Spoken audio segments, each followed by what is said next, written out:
Let's head now to the Napa Valley and its neighbouring county, Sonoma. Roughly 50,000 hectares have been burned. That's an area about twice the size of the Abel Tasman National Park, as somewhere in the region of 20 fires rage across Northern California. The confirmed death toll now stands at 15. That may rise because the fires moved so very fast and became so very big with absolutely no warning, and some communities have not been visited since the fires got to them. Scully is editor of the Napa Valley Register. His own home was spared because the wind pushed the flames away from it, but you can see the smoke from everywhere. So large is the area now burnt or burning. The fires are visible all over the place because they're primarily in the hills. Napa Valley is kind of a long, thin bowl, and the fires are along the hills, so everyone can see them for miles. Though there's smoke, there's now a heavy pall of smoke over the valley.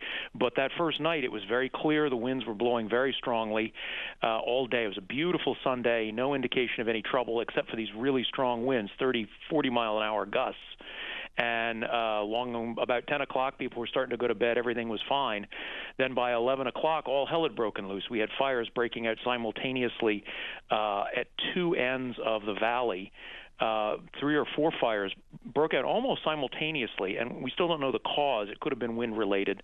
But certainly once the blazes were going, we had dry brush, very high winds, and these fires just took off. It was really quite frightening. And the pictures are extraordinary because you see the speed with which the flames are just moving through home after home.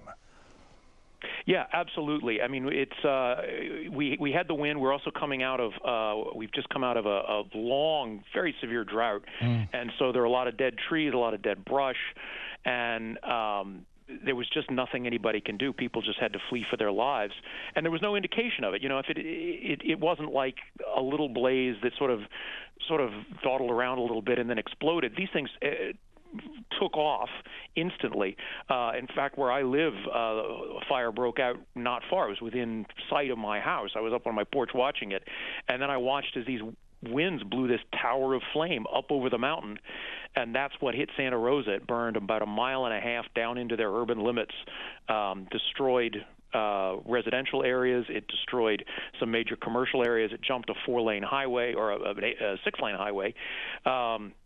And it really was quite devastating. And the terrible thing about it is these fires are still burning. The winds have died down, but the firefighters have been unable to contain them. They've been so busy trying to get people out and just save lives that these fires are still burning, so entirely new areas are being threatened even now.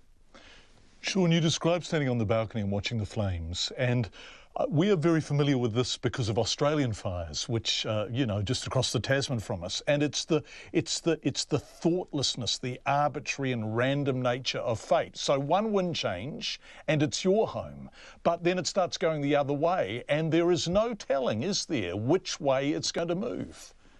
No, and that was the weirdest thing. Sitting on my porch, I had the house packed. I had my son ready to go, and I was sitting there watching, thinking, "There's nothing I can do about it. No. The house is either going to burn down or it's not." And then when the fire went up over the mountain, I thought, "Oh my God, we know people who live up there," and I knew where that fire was headed. And so it's just this helplessness. You know what's going to sweep down on those people over there, and there's nothing you can do about it. Nothing. And how many people are we talking about? Do you know? And I'm sorry to reduce this to the maths, but I guess this gives us a scale of this event. Do you know how many homes have been lost? How many people have been evacuated? It's a minimum of 1,500 homes. It's probably much higher than that at this point because that was the numbers we were getting this morning. Most of that's been in Sonoma County, our neighboring county. Yeah. We've lost probably close to 200 here in Napa. Overall, about 20,000 people have been evacuated, and fortunately, the death toll, as far as we know, has been relatively modest for such a surprise in the middle of the night. There are 15 known deaths, 2 here in Napa. It was actually a really sad story. It was a couple that had just celebrated their 75th wedding anniversary. I had prepared their anniversary announcement for the paper back in March myself, and they were 99 and 100, and they were trapped in their house and died. It's just heartbreaking. That is the editor of the Register newspaper, Scully, who was joining us from the Napa Valley earlier this afternoon.